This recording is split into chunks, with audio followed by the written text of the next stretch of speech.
ética jurídica.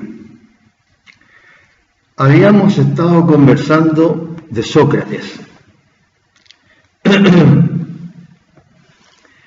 que se oponía a los sofistas, y que utilizaban el método ese de preguntas cada vez más difíciles, que él denominó la mayéutica. Mantenía diálogos y contestaba mediante preguntas, preguntas que iba haciendo cada vez más difícil sobre el tema que él estaba tratando. Así que a través de ese diálogo cada vez más intenso, si pudiéramos decir, ¿no es cierto?, iba logrando acercarse más a la verdad en el tema que él estaba tratando. La base de sus enseñanzas es que la ciencia es una comprensión objetiva de los hechos, para Sócrates.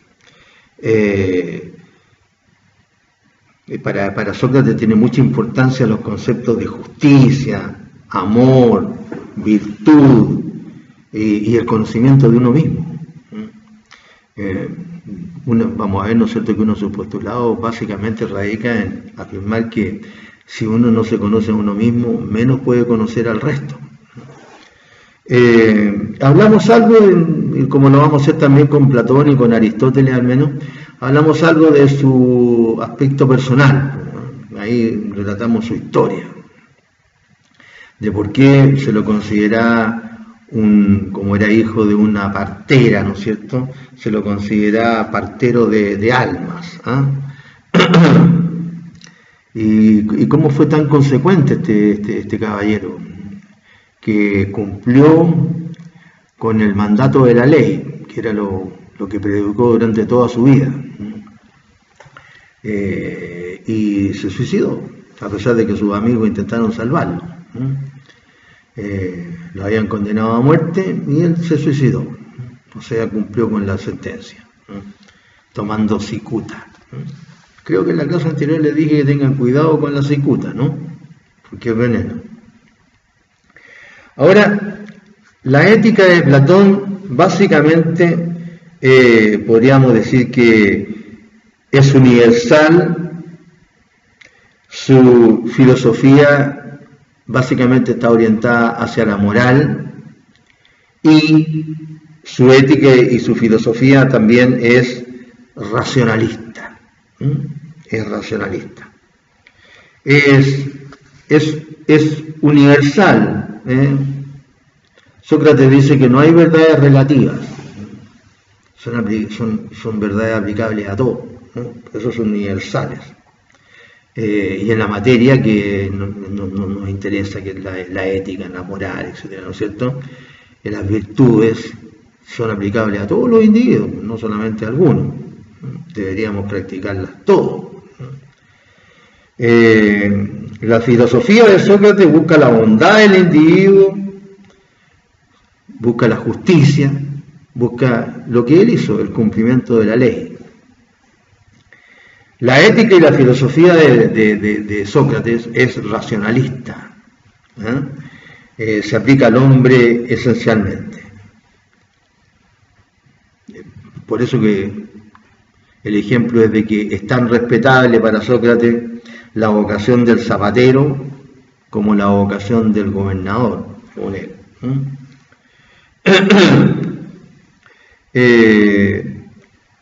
Fíjense ustedes que, citando textualmente, Sócrates dice que dentro de cada individuo hay una predisposición a la vocación. Lo vimos en la moral profesional. Y ahí es donde habla, a propósito de estas vocaciones, que dice esta frase, que es tan respetable la vocación del zapatero como la vocación del gobernador. Ahora, hay algunas frases de Sócrates que son célebres, pero que son célebres las frases porque encierran un gran pensamiento.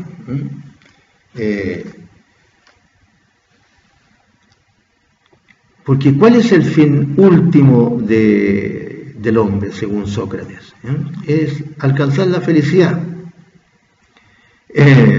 Por ello que Sócrates está clasificado o calificado dentro de las teorías que vimos antes como eudomonista. Eudomonista. Porque son los que buscan básicamente eso, la felicidad. Uno la buscan por diferentes métodos, ¿no es cierto? Pero buscan la felicidad. Que a las finales, ¿no es cierto?, vendríamos a ser todos eudomonistas, yo creo, ¿no? Lo que pasa es que lo que cuesta es alcanzar esa felicidad, o por lo menos alcanzarla en todo ámbito. No sé si habrá alguien que lo logre. Felicidad en el trabajo, felicidad en la familia, felicidad en los hijos, felicidad en la sociedad, etc. ¿Habrá alguien que lo logre? Debe haber, porque en todo siempre hay alguien que lo logra. ¿Cuál es el pensamiento de Sócrates en cuanto al conocimiento del hombre? Es que es lo que dijimos, es universal, es práctico, es racionalista y es orientado hacia la virtud. ¿Y cómo lo manifiesta él? Pues lo manifiesta en esas dos frases, que son: conócete a ti mismo, y la otra: solo sé que nada sé. En cuanto a la primera, conócete a ti mismo, el individuo, dice Sócrates, debe conocerse a sí mismo, porque así conocerá a los demás. Y solo así habrá justicia social. Claro. Es más o menos como decir, ¿cómo va a saber el gobernante los sufrimientos del pobre si no trata de conocerlos? Los sufrimientos del pobre derivados de su pobreza, en este caso estoy hablando, si no los conoce en la práctica. ¿Cómo va a saber, no es cierto, las dificultades que tienen ciertos chilenos, que en este caso chilenos, no es cierto, que viven en lugares poco asequibles, que no están tan lejos, pero son poco asequibles, para llegar en carretera, qué sé yo, o para tener, porque no tienen camino, entonces no pueden tener una posta, no pueden tener una escuela, que son cosas básicas. No estamos hablando de un hospital, estamos hablando de una posta, ¿no? ¿Cómo puede conocerlo? Hace un tiempo atrás ya, hace tiempo, vi, por ejemplo, un reportaje a unos compatriotas que viven del Cochayuyo, por generaciones ya, desde sus bisabuelos que están ahí en un lugarcito que se llama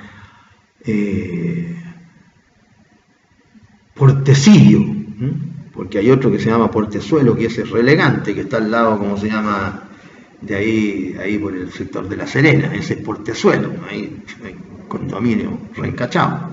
No, este es Portecillo, que también es un derivado del puerto, pero ahí nuestros compatriotas, que son como unas 10 familias más o menos, viven básicamente del Cochayuyo, pero tienen que bajar a la playa, que es súper difícil de bajar, y hay un camino horrible, y obviamente por eso no pueden tampoco, tienen muchas dificultades para acceder al camino, y del camino después llegar a ¿cómo se llama?, al pueblito, qué sé yo, que queda como a 10 kilómetros, el más cercano, sí.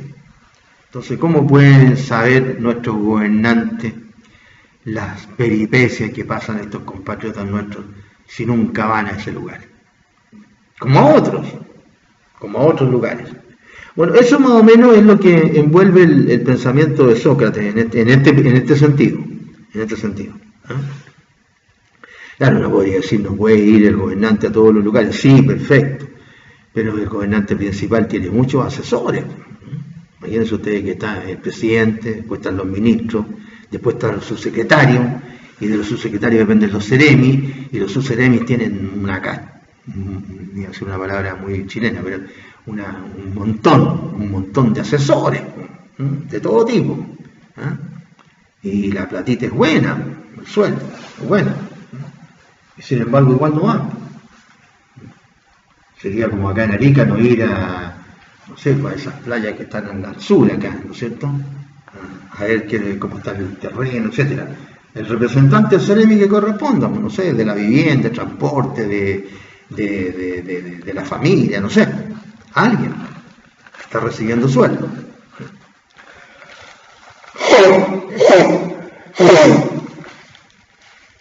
Entonces,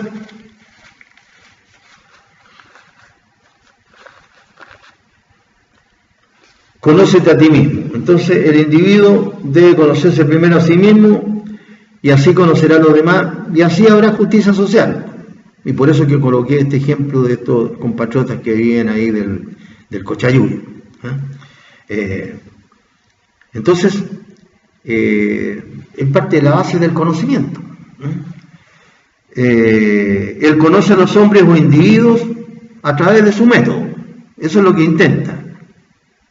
La mayéutica, que se define como el método socrático para provocar el parto de la verdad en otra persona, mediante las preguntas adecuadas.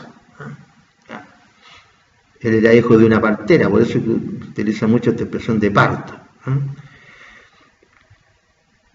El conocerse a sí mismo consiste en que cada cual encuentra su vocación, aquello para lo cual ha nacido. Por tanto, desde este punto de vista, no hay saberes inferiores.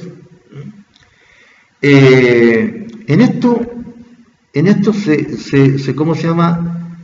Se topa con la idea del cristianismo, porque se dice, ¿no es cierto? Se dice en la Biblia, por alguna parte. Yo desafortunadamente no he sido muy lector de la Biblia, casi nada. Pero en alguna parte se dice que Dios repartió los dones, y a todos nos dio algún don, es decir, alguna vocación, es decir, algo que nos guste más que lo otro, y nos dio aptitud a algunos para eso. Imagínense ustedes, por ejemplo, el Chino Río, que es tan bueno para el tenis, es re pesado, pero es re bueno para el tenis por naturaleza, ¿no? Por naturaleza. Imagínense, la mayoría de los tenistas tienen todo 1,90 m para arriba, y los que no tienen 1,90 m se acercan al 1,90 m. El Chino Río tenía 1,75 m, parecía enano al lado de los demás tenistas. Y sin embargo llegó a ser número 1 del mundo, cosa que todavía los argentinos no logran, tener un número 1.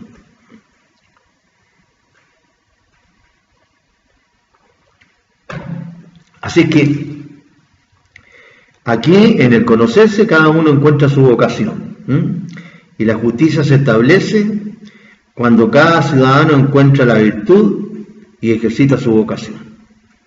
Eso en relación con la primera frase, conócete a ti mismo, porque es lo necesario, lo básico según él, para conocer a los demás.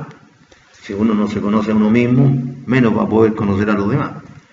Y la segunda frase es, solo sé que nada sé. Es decir, es un rechazo en el fondo a la idea que había en esa época, antes de Sócrates, que era de la cosmología. Es un agnóstico en la cosmología. Se rechazan las doctrinas cosmológicas de los antiguos jónicos para preferir el problema del hombre como un ser moral. En vez de preferir los problemas que plantea el universo, preferir los problemas del hombre. Si no empezamos por estudiar al hombre, según Sócrates, no podemos saber mucho, vamos a saber muy poco. No sacamos nada con ¿cómo se llama? Con saber que la Tierra, bueno, en esa época era un sistema egocéntrico, se pensaba que el Sol giraba alrededor de la Tierra, pero aunque después se descubrió que es al revés, ¿no es cierto? Que la Tierra gira alrededor del Sol junto con todo el resto del sistema planetario. de nuestro universo, de nuestra galaxia, nuestro sistema solar gira alrededor del Sol. Pero según el que se saca con conocer el universo, si no se conoce primero al hombre. Ahora, ¿con qué se relaciona su pensamiento? O mejor, el pensamiento de Sócrates. Se relaciona con la ética, con la moral, con el sujeto, con los valores, con la libertad. Veamos un par de palabritas de cada una de estas relaciones. En relación con la ética, no habla de la ética específicamente, o de la ética propiamente dicha, sino que la compara con la política, la confunde a la ética con la política en general. Porque Sócrates es esencialmente racionalista y se orienta siempre hacia la razón. Ahora, imagínense ustedes que Sócrates, que era así como se pensaba además por la mayoría de los griegos, de los grandes filósofos griegos, compara la ética, en este caso Sócrates, con la política. El concepto que tenían los griegos de la política y por ende de los políticos era totalmente opuesto a lo que pasa, no hoy día, sino que hace mucho tiempo con los políticos.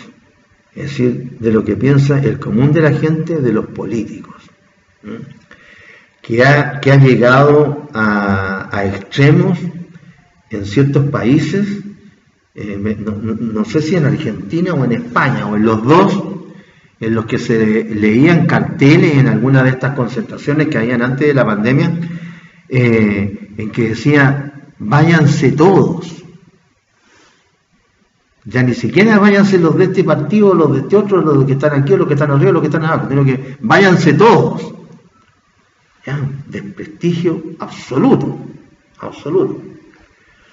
Porque ya la gente con más conocimiento se ha dado cuenta de que se trata de ejercer una actividad, ¿no es cierto?, básicamente en beneficio personal.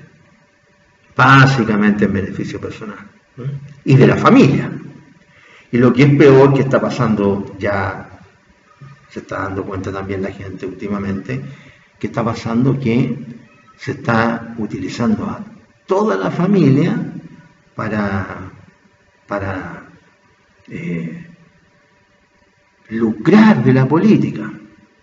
Es decir, ya no solamente se trata del político, sino que se tratan de puestos políticos para su mujer, para sus parientes cercanos, incluso para sus amigos, y para qué decir, para pagar los favores políticos del partido. Entonces ya, ¿qué quiere que le diga? Y esto va en aumento, hasta que llegue el momento de la crisis, y que después todos, ¿no es cierto?, hacemos gárgaras con que perdimos la libertad y qué sé yo. No solamente en Chile, esto en Latinoamérica nos ocurre mucho, pero porque hay causas que hacen que llegue la gente a eso. Bien. Relaciones de la política ahora no con la ética, sino con la moral. Bueno, la ética, ¿no es cierto?, es la manifestación objetiva de la moral. La ética son las virtudes que se manifiestan. Esos son los que son. La moral está o aquí o acá en el corazón. Es interna. Pero las virtudes, o lo contrario, los defectos, se manifiestan en el mundo externo. Es decir, esa es la ética o la no ética. Entonces, con la moral, Sócrates nos dice que su ética está orientada a la moral. Su ética se relaciona con las virtudes éticas. Esa es la relación con la moral. Después, la relación con el sujeto. Es importante para él, es lo más importante del ser humano. La antropología y el hombre en todos sus aspectos importan. Después la relación de su pensamiento con los valores. El valor valga la redundancia, el valor de mayor valor para Sócrates es la virtud. Dice que se encuentra cuando cada individuo desarrolla su vocación, que es lo que decíamos antes. A la virtud es el conocimiento. Asocia la virtud con el conocimiento porque es racionalista, ¿no es cierto? La razón es importantísima. Y por eso que dice que la ignorancia es mala. Claro, uno lo ve incluso hasta el día de hoy, que muchas veces por ignorancia se hacen cosas malas. Por ignorancia se hacen cosas malas. Por ejemplo, digamos que ahora ya ni siquiera por ignorancia, pero pongámosle por ignorancia. Por ejemplo, por ignorancia una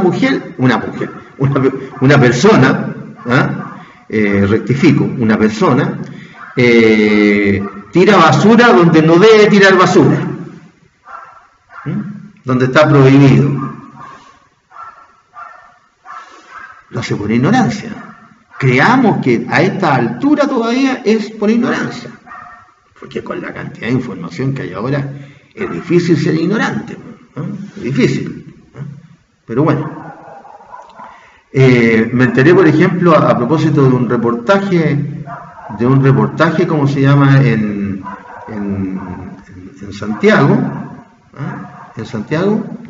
me enteré que en estos edificios re grandes que hay ahí en Santiago, en diversos sectores de la capital, en uno de esos complejos de edificios hay gente que tira diversos tipos de basura por las ventanas. Edificios de 20 pisos o más tiran basura por las ventanas para abajo. Y le van a caer obviamente a los que viven abajo. No del edificio, sino que de las casas que están aledañas.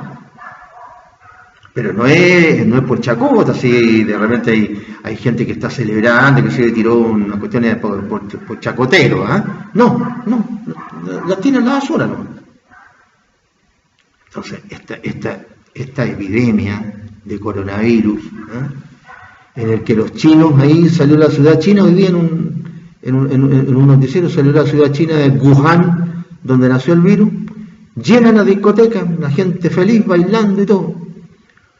Porque este virus que nos exportaron a todo el resto del mundo los chinos, y bueno, digamos los asiáticos, a ellos los afecta poco, porque ellos están comiendo, no voy a utilizar la palabra mugre, pero están comiendo cuestiones que en Occidente no se comen hace muchas generaciones para atrás, muchas. Entonces, claro, tienen anticuerpos, porque el cuerpo crea anticuerpos. Entonces, ya parece que se mejoraron ya. El crecimiento de China sigue galopante, con el desastre para todo el resto del mundo, de la economía en este caso.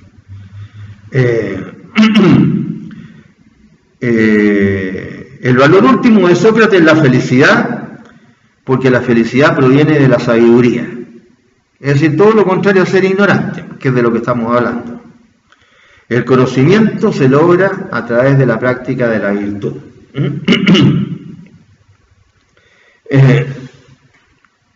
Que, repito, tiene lugar cuando, según Sócrates, se desarrolla la vocación que uno tiene. ¿Para qué es bueno uno?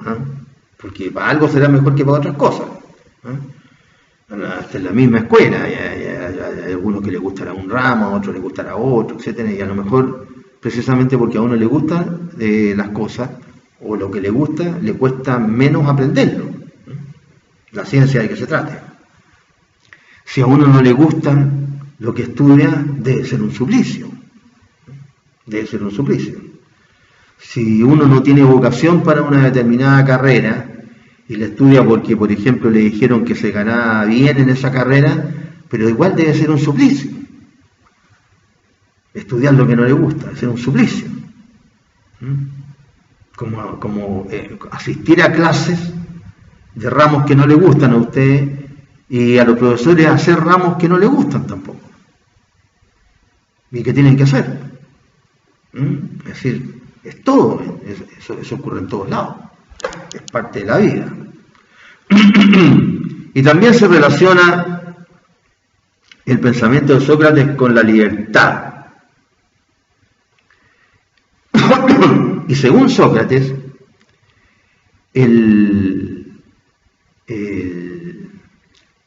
la realización de la libertad para él está en el acatamiento de la ley que rige. Y dice que el hombre es libre cuando acata lo que impone el Estado. Porque parte de la base, ¿no es cierto?, de que la ley es buena para la comunidad. Que son las características de la ley en general. De que la primera característica salvo las contadísimas excepciones, es que la ley es general, es decir, es de aplicación para todos los individuos, salvo excepciones, como que confirman la regla general. Y desde este punto de vista, si es para todo, se supone que todo lo que es para todo es bueno para todo. No hacer que una ley que es para todo va a ser mala para todo. O sea, de repente hay leyes malas, pero que tienen un fin bueno. Por ejemplo, podría uno decir que la ley que obliga a pagar ciertos impuestos es mala, porque tengo que pagar el impuesto. Claro, pero es buena en el sentido que persigue la ley. Porque con los impuestos que yo pago, ¿no es cierto?, junto con todos mis demás compatriotas, se va a poder atender a la gente que tiene menos, en la salud, en la educación, en el empleo, etc. Claro, pero a lo mejor a mí, más que mala, no me gusta, porque me afecta. ¿Para qué decir los que tienen? Ahí están con el bolsillo apretado, ¿no es cierto?, no quieren soltar ni un peso. Nada que ver con el pensamiento de Sócrates. Nada que ver. No se habla de la ética profesional, sino que se habla de la ética jurídica. Bien. Eso es lo que podemos decir a grandes rasgos de Sócrates. Sigamos con Platón. Y también, digamos algo de su vida. De su vida. Platón en realidad no se llamaba Platón, se llamaba Aristócles, parecido a Aristóteles, pero este era Aristócles. Y Platón era un apelativo, y al final todo el mundo y a través de los tiempos terminó conociéndolo por el apelativo, no por el nombre, por el apelativo que es Platón. Perdón un segundito.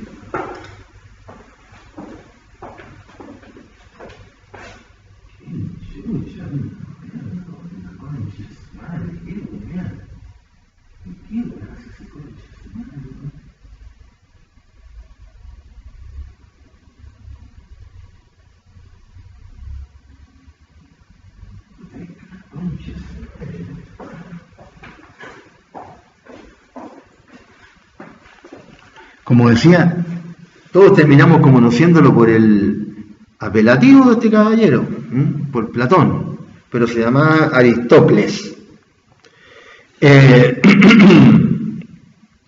¿Y saben ustedes qué significa Platón? Platón significa espalda ancha, porque Platón era muy corpulento. Había, como vamos a ver, había practicado deporte. Los griegos eran los deportistas. No nos olvidemos que ahí nacieron las Olimpiadas. Durante su juventud llegó a ser bicampeón olímpico de lucha, Platón. Esto es porque estas materias yo entiendo que son áridas, son aburridas. Todos nos aburrimos de repente, a pesar de que yo tenía re buenas notas en filosofía. Me gustaba, ¿no? Pero igual, pues hay que reconocer que, ¿no es cierto?, no son como entretenidas estas cosas, ¿no? Fue bicampeón olímpico de lucha, y perteneció a una familia noble. Su padre era descendiente de un rey griego, del último rey de Atenas, Codro, y a su vez su madre, Perictiona, descendía de la familia de Solón, el antiguo legislador griego. Solón el griego, conocido como un gran legislador, o sea, debía ser un gran parlamentario. O sea, era aristócrata, este Platón, pero aristócrata de verdad, pues no estos aristócratas de mantequilla que tenemos aquí en nuestro país, pues, que le cambian hasta algunas letras al apellido, o si es con S le ponen con C, o si es con J le ponen con X, para dárselas de, no ser, sino que dárselas. No, pues esto.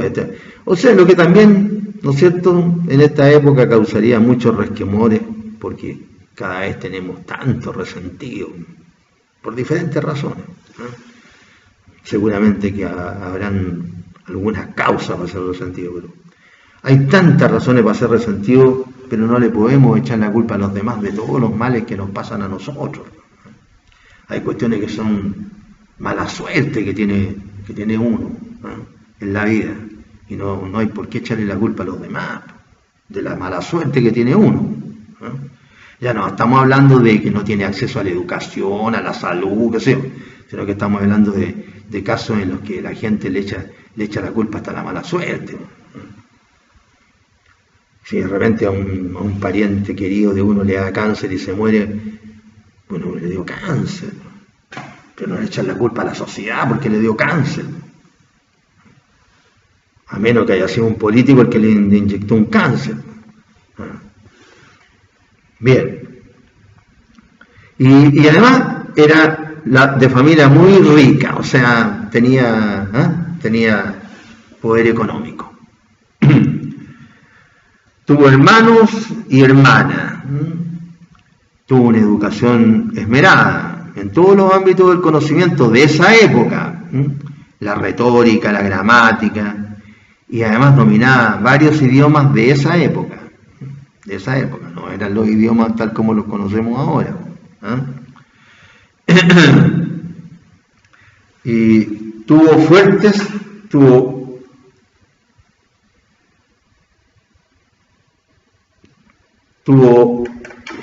aspiraciones políticas, pero ya en su momento se desilusionó.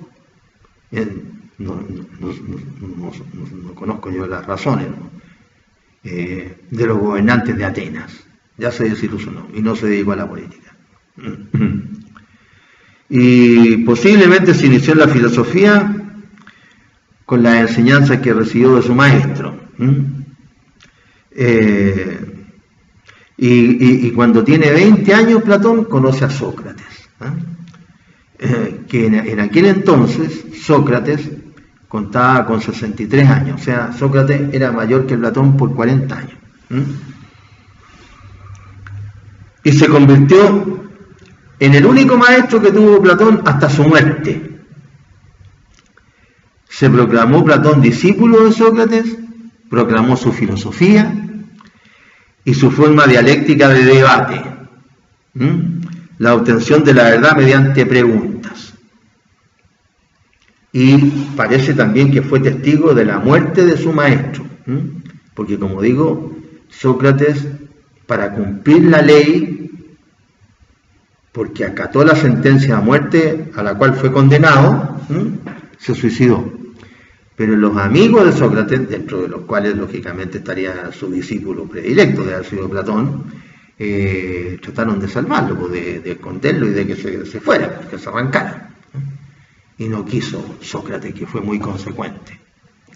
Ahora, ¿habrá Sócrates ahora? ¿Habrá uno en los 7.000 y tantos millones de habitantes que habemos en este mundo?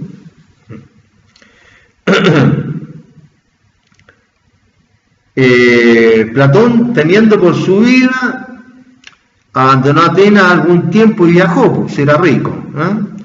Viajó a Italia, Sicilia y Egipto. Si ustedes se fijan, ¿no es cierto?, Grecia, Italia están cerca. En la época de Platón y de Sócrates, ¿no es cierto?, no existían estos países como son ahora, en el sentido de, ¿cómo podríamos decir?, no, ya no su modernidad, me refiero, sino que su composición social, su historia. Estamos hablando de Roma, no hablamos de Italia. Estamos hablando cuando ¿cómo se llama? Cuando Roma está en su inicio. En su inicio, eran los griegos los importantes. Entonces, Italia, por ejemplo, en esa época, y Sicilia eran países diferentes. Y también se habla de Egipto. Sí, todo lo que está por ahí cerquita, ¿no es cierto? Ustedes tienen, ¿no es cierto?, Italia, Sicilia, que es la parte final de la bota, que es la forma que tiene el país ahora, y de Sicilia está la península del Peloponeso, ¿no es cierto?, de ahí están al ladito y pasan a Grecia, y Grecia está al lado, ¿no es cierto?, de donde se une el oriente con el occidente, que es el país que acaba de tener un terremoto, que es Turquía. Grecia, Turquía, Estambul, que es la capital, está todo cerquita, claro, por ahí viaja, no es como ahora que una persona toma un avión hoy día que en la mañana en Arica, en la mañana, y en teoría se hace el transbordo en una hora, qué sé yo, en Santiago, en teoría sale de aquí a las 8 de la mañana y está en Madrid a lo mejor a las 6 de la tarde. Bueno, no, en esa época se viajaba cerca, claro, porque había que andar a pie o a caballo, no había otra. Estamos hablando en el año 387 fundó Platón en Atenas la Academia, institución a menudo considerada como la primera universidad europea, la Academia, año 387, año 387.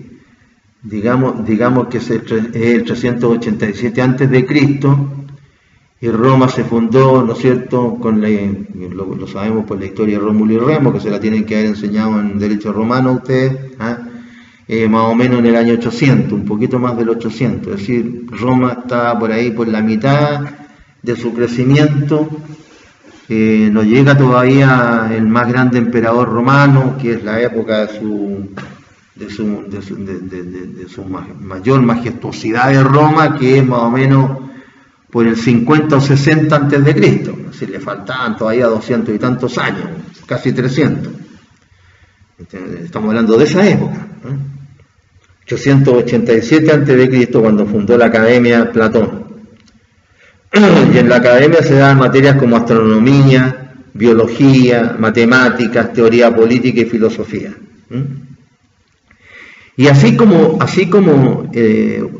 el alumno más destacado de Sócrates parece que fue Platón, el alumno más destacado de Platón va a ser el filósofo más importante que hay a través de la historia, que es Aristóteles, al cual nos vamos a referir después.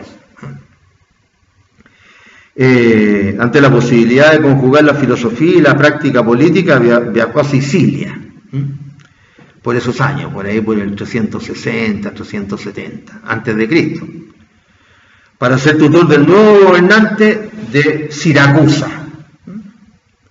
Estamos hablando de Italia, de Siracusa.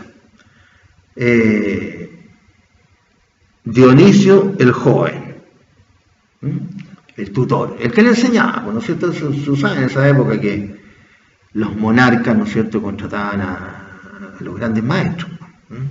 ¿Y quiénes eran estos? Como Platón.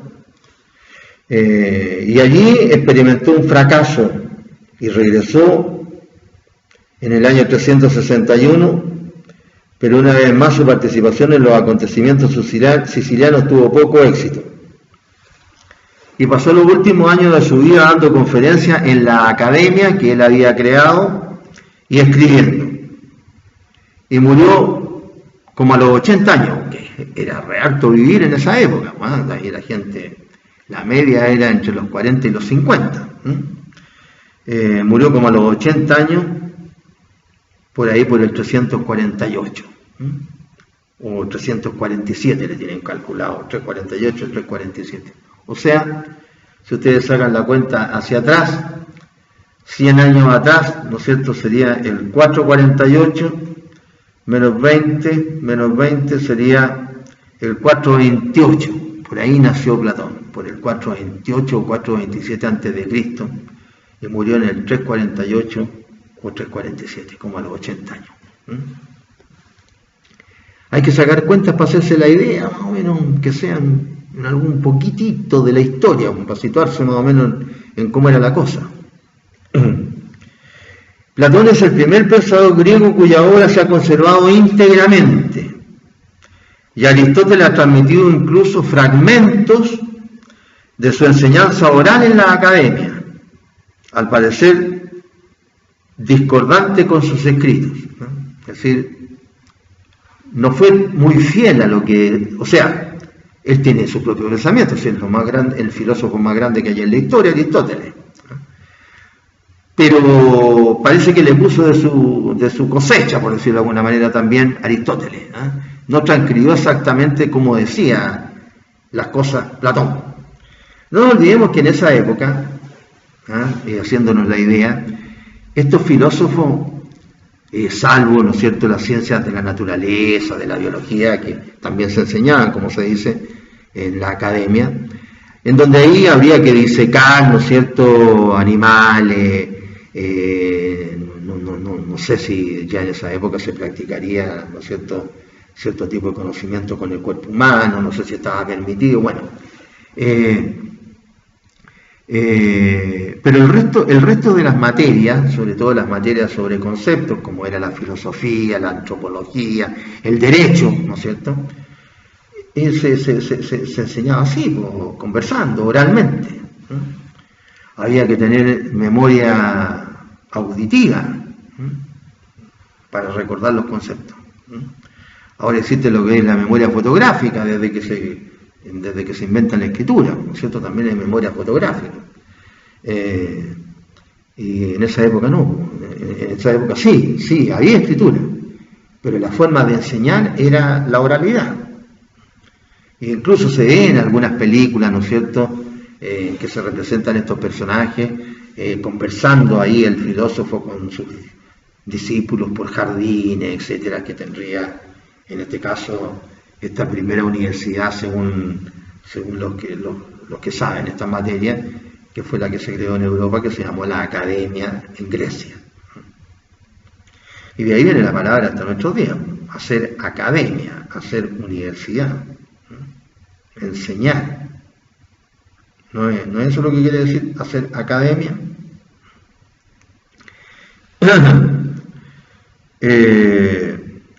Los escritos de Platón adoptaban también la forma de diálogo. Dijimos que ahí utilizaba el método de Sócrates, ¿no es cierto? Exponiendo ideas filosóficas, se discutían y se criticaban en la idea, ¿no es cierto?, en el contexto de una conversación o de un debate, en el que participaban dos o más personas. Si se trataba de enseñar cosas, generalmente se trataría de más de dos personas, ¿eh?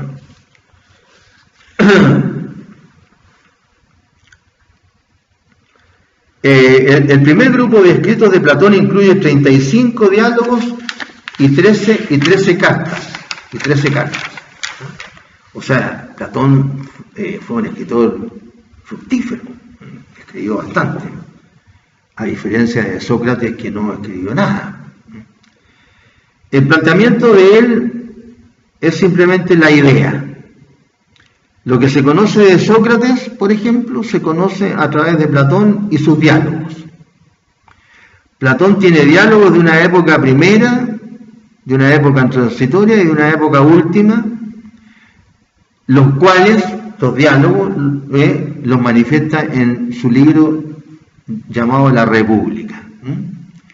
Sus otros libros importantes fueron Apología y La Teoría de las Ideas. Entonces, La República, la Apología y la Teoría de las Ideas. Los escritos más importantes de Platón, que era su seudónimo, porque se llamaba Aristócles.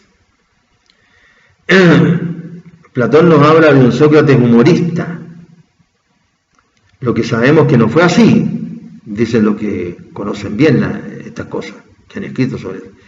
Pero Platón así lo ve.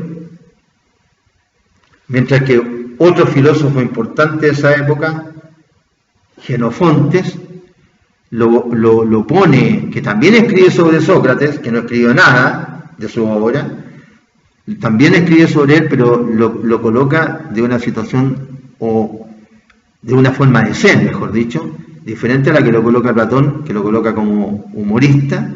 Jenofonte lo coloca como un erudito nomás, nada más que eso. Que tampoco lo era, según los estudiosos de la filosofía.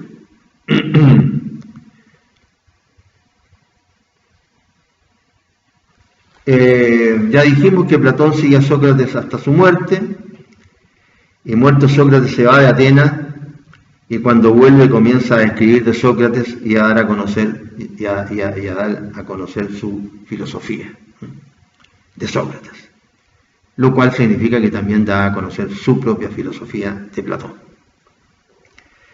Así como hablamos del pensamiento de Sócrates, hablemos del pensamiento de Platón. Al igual que Sócrates nos dice que lo importante es el hombre, es esencial.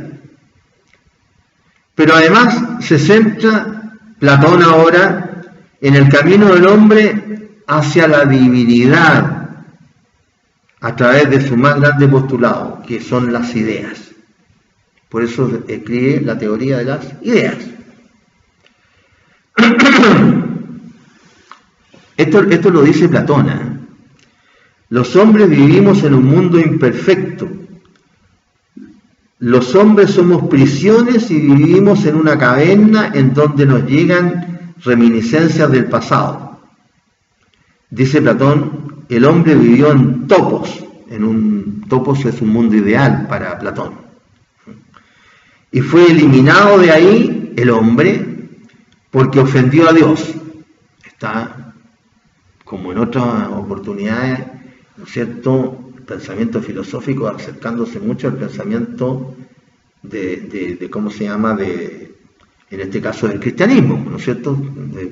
Parecido esto a hablar de que al ser humano, al hombre, ¿no es cierto?, lo echaron del paraíso para los cristianos, ¿no es cierto?, para los católicos. Este mundo perfecto, el paraíso para los cristianos, topos para Platón, ¿no es cierto?, solo se representaba una idea, un recuerdo, ¿no es cierto? Solo quedaban rastros de esta idea. Él se está refiriendo a las virtudes, ¿no? Ya quedaban rastros. Y las ideas son penumbras del antiguo mundo perfecto, el paraíso para los cristianos, ¿claro?, donde se practican las virtudes, todas las virtudes. Y por eso que una vez que al hombre se lo echa el paraíso, ¿no es cierto?, estoy hablando más bien de la representación que podría haber en un cuadro, ¿no es cierto?, uno ve que va Adán y Eva a caer bajo y como asustados. Claro, vamos de acá a este mundo ideal, precioso, donde todo es bueno, y vamos, ya como que se imaginaban que iban al mundo que estamos nosotros, en donde precisamente no es la virtud lo que más practica el hombre, muchas veces todo lo contrario, los defectos. ¿Qué es el hombre para Platón? Platón plantea una alegoría del hombre que se conoce como el mito del cochero. O sea, a través de esta alegoría pretende explicar qué es el hombre para Platón. Y dice Platón o mejor dicho, habla de un carro tirado por corceles alados. Corceles, yo todavía sigo pronunciando la antigua, no sé si esto se habrá cambiado, como antes a mí me enseñaron desde la escuela primaria que se llamaba cartel o carteles, y ahora, como los norteamericanos, cuando pronuncian en español, cambian los acentos, los norteamericanos le empezaron a llamar cártel y cárteles, sobre todo por los jefes de la droga. El cártel, porque en México los políticos y los militares se repartieron las regiones completas para decir cuál región me toca a mí para administrar la droga. Así que, y esto ocurrió hace más de 50 años. Imagínense, por eso que está ahora como está la cosa, en México, donde matan, por ejemplo, a 43 jovencitos, niñitos prácticamente, estudiantes de una escuela normal, vamos a una escuela para ser profesor, y hasta el momento todavía no se sabe quiénes los mataron. Todavía ni siquiera se sabe dónde quedaron todos. Se han encontrado rastros como de 2 o 3. Y puede un país así, de esas características, estoy hablando de este caso, no estoy hablando de otros que mataron 20, de otros que mataron 5, de otros que mataron... No, de que cuelgan debajo de los puentes a las personas, las cuelgan, y antes les han cortado las piernas, los brazos, ahora, no estoy hablando de hace 50 años, ahora, hace meses atrás. Y después se puede hablar de este país está creciendo, está surgiendo. ¿De qué surgiendo? ¿De qué? Porque tienen más cosas materiales. Entonces, habla de un carro tirado por 2 corceles alados. Uno de ellos es blanco, que representaría la voluntad, que es noble y aspira al bien. Y el otro, en cambio, es negro, que representaría los instintos. El blanco representa la voluntad, el negro representa los instintos. Y ambos están dirigidos ¿por quién? Por un cochero. ¿Y quién sería el cochero? O mejor dicho, ¿a quién representaría? A la razón. ¿Y quién tiene la misión de controlar los 2 caballos que son contradictorios entre sí? Y hacer que el noble, o sea, la voluntad, cumpla su cometido? El cochero, que es la razón. Un caballo es la voluntad, el otro caballo los instintos, y el que los dirige, ¿no es cierto? Si voy a ir para el lado derecho o para el lado izquierdo, es el cochero, o sea, el hombre, que es la razón, o al menos debería ser la razón. Sigo refiriéndome a los tiempos actuales, obvio, cuando hago estos comentarios. Platón dice que los hombres tienen en su alma 3 virtudes.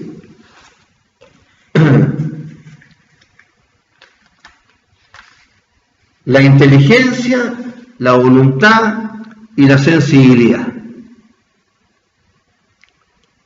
Y la 4ª virtud vendría a ser la justicia. Y Platón dice que la inteligencia da origen a la virtud de la sabiduría, que la voluntad da origen a la virtud del valor, que la sensibilidad da origen a la virtud de la templanza, y cuando estas 3 partes del alma se dan conjuntamente, se produce la justicia. Esta es la 4ª virtud que se forma en cada hombre individualmente considerado. Lo que también la justicia considera la libertad del hombre, la libertad del ser humano. Acuérdense ustedes que en la época de los griegos se hablaba de la polis, P-O-L-I-S, polis, ¿no es cierto? De ahí viene refiriéndose a las ciudades y a la gran ciudad, la metrópolis, porque las ciudades griegas eran polis, Atenas, ¿no es cierto? Y las otras que había.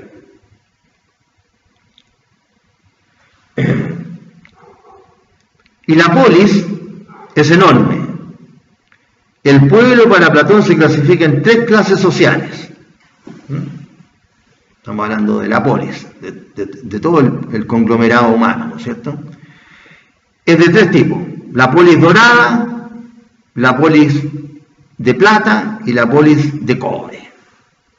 O sea, las representa con esos metales, no es que estuvieran hechos los hombres de eso.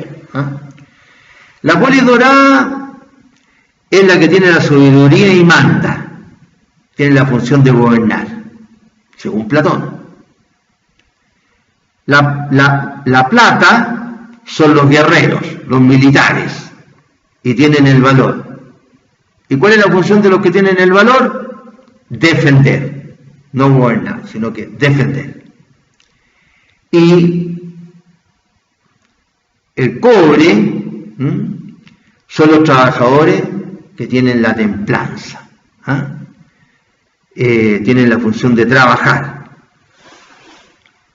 porque hay que tener templanza para trabajar, y para trabajar duro.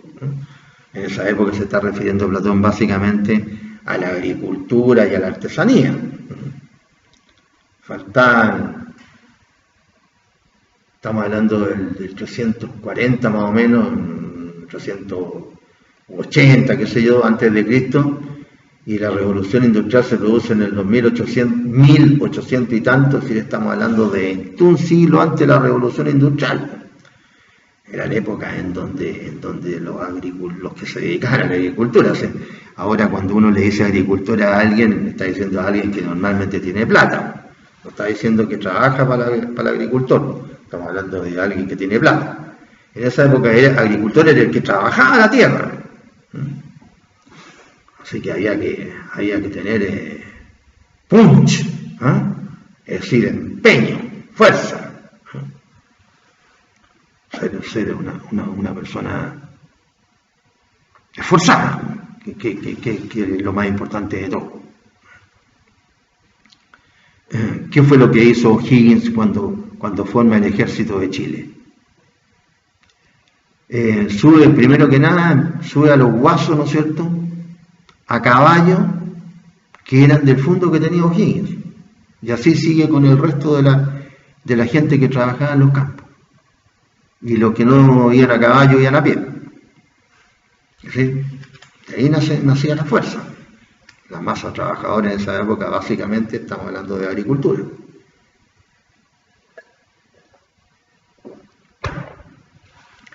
Y las relaciones del pensamiento de Platón. Ahora, antes de las relaciones del pensamiento de Platón hay que decir que si cada uno de estas personas, los de la clase dorada, de la clase de plata y de la clase de cobre, si cada uno realiza su función, si cumplen totalmente con esa virtud que le toca a cada uno, gobernar, defender y trabajar, en más de un hombre se produce la justicia social. Así se plantea Platón. Ahora, relaciones del pensamiento de Platón. El pensamiento de Platón se relaciona con la ética, con la moral, con la libertad, con el valor, que son las cuestiones que nosotros estudiamos en ética jurídica. La moral, su manifestación externa a la ética, y ya la precisión de esta manifestación externa, que son las virtudes específicas, los valores. En relación con esto, la filosofía que estudiamos nosotros dice relación con la ética, para llegar, ¿no es cierto?, al código de ética profesional. Relación del pensamiento de Platón con la ética. Se basa entonces Platón en la teoría de las ideas, como dijimos. Y ya contamos la historia, ¿no es cierto?, de la carroza, que es como Platón desarrolla su idea, a través de esta idea del corcel que constituye, ¿no es cierto?, la voluntad, del corcel que constituye los instintos y del que los dirige, que es la razón, es decir, el cochero. También la ética de Platón es pseudomonista, es decir, también busca la felicidad. ¿Y cómo encuentra la felicidad Platón? Trascendiendo a Dios. El Dios o los dioses que tenían los griegos. No nos olvidemos que Cristo aparece 300 y tantos años después. Después, ¿cómo se llama? Relaciones de Platón con la moral. La moral de que nos habla Platón es el cumplimiento de la función de cada cual, dependiendo de la clase social a la que pertenecía, que ya dijimos. Gobernar, defender o trabajar. Son funciones del alma y de la polis.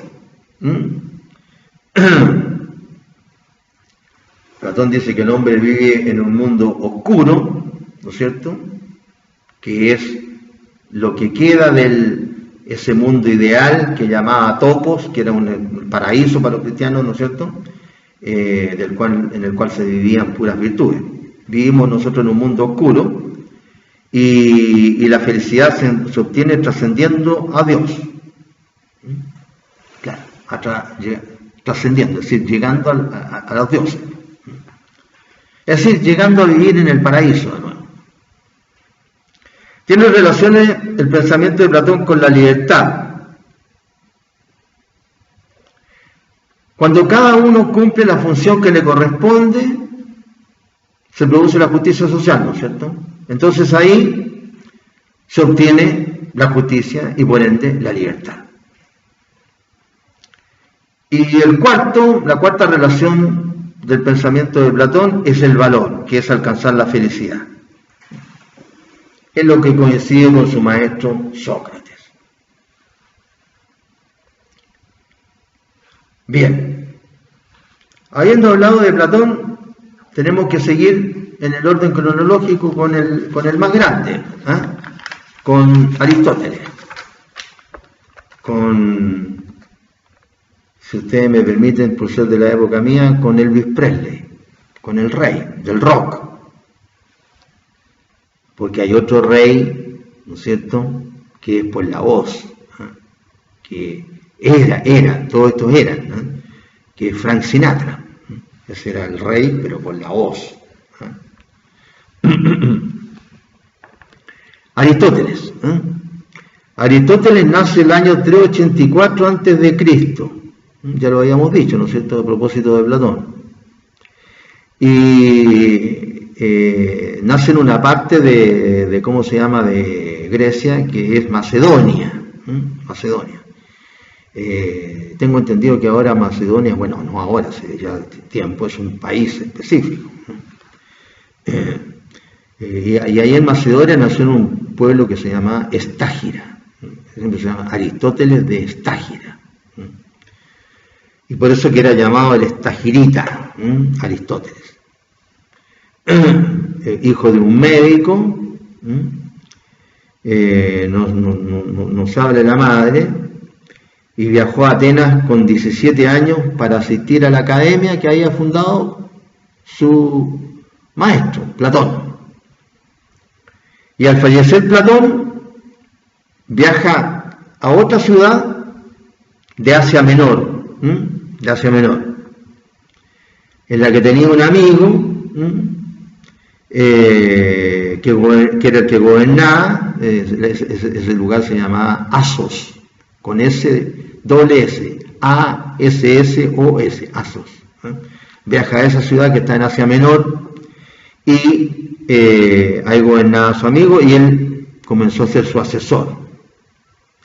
Y casándose además con la sobrina e hija adoptiva del que gobernaba ese lugar que se llamaba Asos. Tuvo la mala suerte, como se llama Aristóteles, o buena suerte desde el punto de vista de la filosofía, pero desde el punto de vista personal, tuvo la mala suerte que su amigo, que era el gobernante, que se llamaba Hermías, lo asesinaron los persas. Y bueno, de ahí tuvo que morir el asesor del que murió, y lo mataron los persas. Entonces tuvo que irse, como todos los asesores. Bueno, ahora como está todo tan distorsionado, ahora como se llama, se tiene que ir el parlamentario y el asesor se queda, hay que echarlo después. Y se trasladó a la capital de Macedonia, donde ahora pasó a ser tutor, ya no asesor del gobernante, sino que tutor pero del hijo menor del rey de Macedonia, que sería conocido como Alejandro III el Magno. O sea, tenía ojo para elegir con quién se relacionaba Aristóteles. Claro, no venía de una familia, ¿no es cierto?, que tenía educación. El padre ya era médico, ser médico en esa época, me imagino, ¿no es cierto?, como cualquier otra profesión, pero requería estudio. Y cuando accedió al trono, Alejandro el Grande, o Alejandro Magno, por eso el Grande, volvió a Atenas y fundó su propia escuela, el Liceo.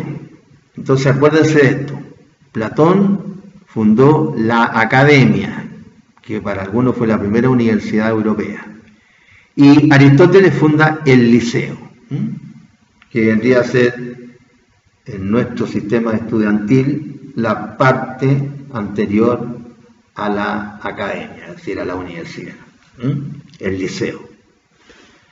Y como gran parte de los debates se desarrollaban mientras paseaban por el Liceo, el centro del Liceo fue conocido como Escuela Peripatética.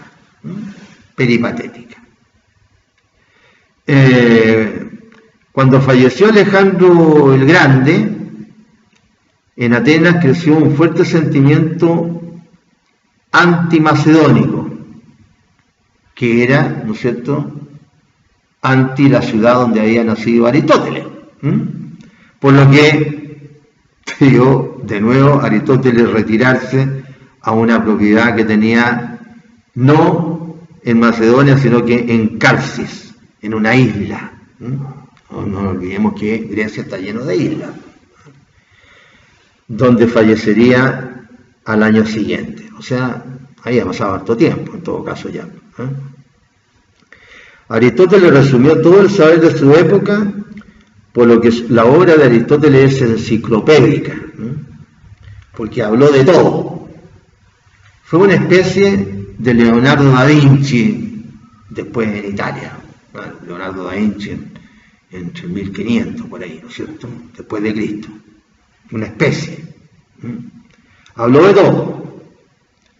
Resumió todo el saber de su época en una enciclopedia.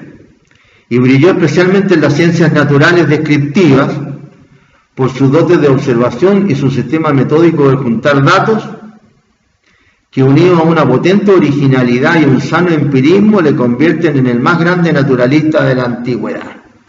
O sea, una especie de Charles Darwin cerca del año 400 a.C. Charles Darwin después por ahí por él 1800 y tanto, ¿no es cierto? Ya.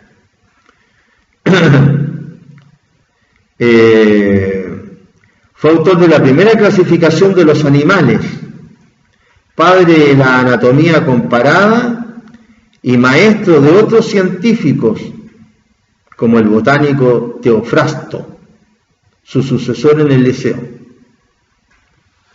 Imagínense que este pensador, Aristóteles, rechazó la teoría atómica de Demócrito. Demócrito fue el que habría descubierto el átomo, ¿no es cierto?, porque era la partícula más pequeña que se podía observar y que no se podía partir, por lo pequeña, por eso que se llama átomo, y átomo en griego significa sin, tomo, partir, sin partir, o lo que no se puede partir, eso quiere decir átomo. Entonces, pero hablaba de muchas cosas. Rechazó la teoría atómica de Demócrito y sostuvo que la materia se origina en la mezcla de 4 propiedades fundamentales: caliente, frío, húmedo y seco, que se combinan entre sí para dar lugar a los 4 elementos o esencias: tierra, agua, aire y fuego. Seguramente que los pensadores modernos, o un poco antes que los modernos, pensaran otras cosas, o tendrán sus variaciones en estos conceptos. Pero imagínense la época en la que ya un ser humano escribía sobre todas estas cosas. Y fuego, a los que añadió un quinto, que era la quinta esencia, que para Aristóteles era el éter, y que formaría los cuerpos celestes, es decir, estos que nosotros miramos para el cielo, ¿no es cierto? Demostró por varios métodos la esfericidad de la Tierra, o sea, demostró empíricamente que la Tierra era redonda, y sostuvo que está situada en el centro del universo. Bueno, ahí se equivocó porque, ¿no es cierto?, no tenía los elementos para darse cuenta que la Tierra era la que giraba alrededor del Sol, y no el Sol alrededor de la Tierra. Ya sería mucho pedirle a Aristóteles que sacara deducciones en tantos campos y en todas aceptadas. En algunas se tiene que haber equivocado. Fue el primero en clasificar las ciencias. Había clasificado antes a los animales, ¿se acuerdan? Ahora la ciencia, que dividió en ciencias teóricas, prácticas y poéticas. Y en esta clasificación no se incluye la lógica, que fue descubierta por él, por Aristóteles, pues es el instrumento para el recto discurrir en todas ellas, la lógica. Que tanta falta que hace la lógica. También inventó el silogismo, instrumento fundamental del pensamiento occidental. El silogismo, eso ustedes lo estudiaron.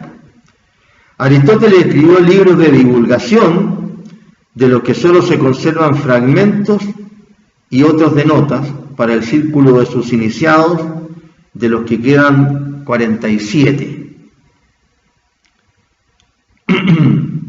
Bueno, estudió desde joven varias ciencias, etcétera, etcétera. En la próxima clase vamos a hablar de la ética de Aristóteles. Quedamos acá, jóvenes.